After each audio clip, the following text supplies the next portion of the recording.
We also have Narendra Mishra, of course. He's an advocate in Supreme Court who has filed a petition. In fact, yes, Mr. Mishra, you had something to say. There is the one other angles of these particular petitions. Important thing is there, the Eco car insurance provider company already alerted and covered in the engine damage caused by the E20 fuels. If any engines, if any types of the engines are already damaged, this company is saying here the car insurance policies will not pay the engine damage. Who will take the responsibility? Government will take responsibility, either in the my petroleum ministry or the natural gas resources ministers. Who will take the responsibility? People are the suffering. People are the harassed. People are already defaming. That maybe this concerned person is saying this is not perfect. It is saying the under trial is going. If it is having, there are 7 or 8 You're saying that there has to be like a choice given to the consumer at the petrol pumps, and there should be different sort of labeling for E0, E10, E20, so that the consumer gets to choose what he or she has to put in the car, and that has to be made compulsory. There is done after that the entire social media's war. There is a not before of this. Second is there, this petition already filed and making before of the some days or the few weeks. Thereafter, the government and others, manufacturing companies, auto cars manufacturing companies is saying there the most insurance policy covered only the accidental and unexpected damage. But if the damage happened due to the use of the wrong types of the fuel, I will not cover. Who will take? And company is already saying, I will not give the warranties of the fuel tanks. I will not give the warranty of the entire another body part damaging another body part of the vehicles. Who will take responsibility? Right. Who will take the responsibility? And you're saying that it is also like a big insurance question. But having said that, how will government, with their limited tank capacity, manage these different kinds of blends at a single petrol pump? There is one very important I am concerning to you. Before of the 1 year, my transport ministers of India has already ensured in public dealing or public meetings, if I will introduce something ethanol mixed oils, crude oils, the petrol rates will be already reduced. Maybe this will be gain out the people's for the 50 or available for the people's nearby the 50 or 55 rupees. But there is nothing. All people are seeing there. You also having the cars, you already daily going to the petrol pumps, already insured there. No rate price is decreasing. No other things, no competent is already dealing before addressing the media and addressing the people. But there is nothing. Outcome is nothing. Right. Engine is already damaging. Insurance is not covering. Who will take the responsibility? Right.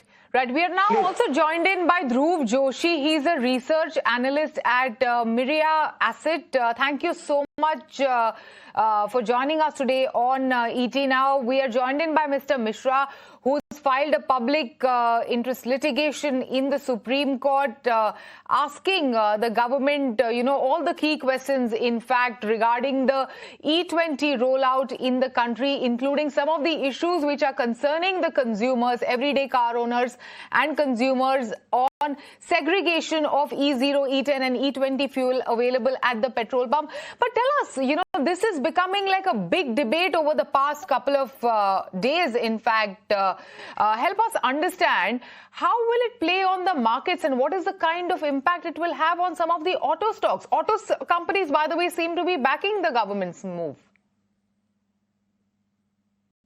Yeah, absolutely. They've been backing the government at the moment. The E20 rollout for these vehicles, the compliant vehicles for E20 vehicles, have started somewhere around 2023. So whatever vehicles they do see is actually saying that these vehicles are pretty much compliant with the fuel, and it's also not that deteriorating. What needs to be understood is that when the older vehicles come into service, that data needs to be gathered, and if at all there is any harm to these vehicles that is being caused, it needs to be studied whether this is actually a cause for concern. But at the moment, from all the automakers, the commentary is on the same page that there is absolutely no harm at the moment, and if there is, they are still looking into it. Let's go back to Mr. Mishra.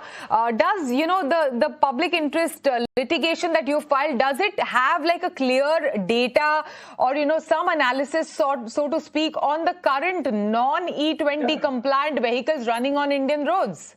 Mr. Mishra. Already I have the 2 or 3 vehicles. One is the Audi car, another is something.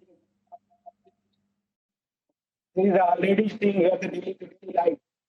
Second point is a very important to every citizens of the India. We saw during of the COVID eras that there was no trial of at that times. If government is having any consideration of the trials, can be published there. If having the something trials, there is a 4 or 5 automobiles companies running in India. Can you share there? What is the issue? And saw there's a mishappening which is already caused with death of so many people. Can we see there? Right. Dhruv Joshi, your reaction to this, and help us understand also many insurance companies are also raising concerns around the engine damage due to the E20 fuel. So what is the kind of impact it will have on the larger this entire auto insurance entire ecosystem over here? So what the concern at the moment looks like is, the nature of ethanol and being, hydrophobic. So right now, when the entire concern revolves around the rubber rings, the O-rings around the engine casings and everything, this usually comes around as the normal wear and tear for any vehicle. And this is where, the insurance companies kind of have said that it falls under the bracket of normal wear and tear. So to claim that ethanol is causing the suggested issues is a little far-fetched without data. So that is one point where insurance companies are playing with this. To be playing fair to consumers, a lot of data on older vehicles needs to be studied, wherein the older vehicles, the generations that were before E20, the E10s and the pure petrol ones, they need to be studied thoroughly to come to a conclusion rather than being force-fed. Right. And also, Dhruv Joshi, help us understand how will it impact, we spoke about auto, but how will it impact the auto component sector in the days to come? So if we look at the component sector works in a different way compared to the OEMs. At the moment, what we would actually want from the consumer end, probably the requirement there would be conversion kits and the kind of mandate that holds up to the normal wear and tear. So auto component makers with these O-rings and the ancillary makers that make these kind of components should be at the moment in terms of the center of attraction here, where they can actually provide better services and better quality of products, wherein they would be less corrosive and kind of provide the engine's sustenance compared to how, and maybe allay fears again from the consumers, wherein the wear and tear is being caused at a higher level compared to normal petrol. Thank you, Mr. Joshi and Mr. Mishra, for joining us today on ET Now and sharing your inputs on this entire E20 and ethanol debate. My last question and my last commission is very Thank important.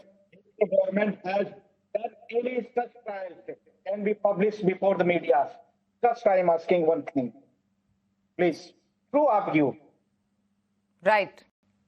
Please. Thank you. Please. Well, it is time for us to slip into a very short break. You don't go anywhere. We'll be right back.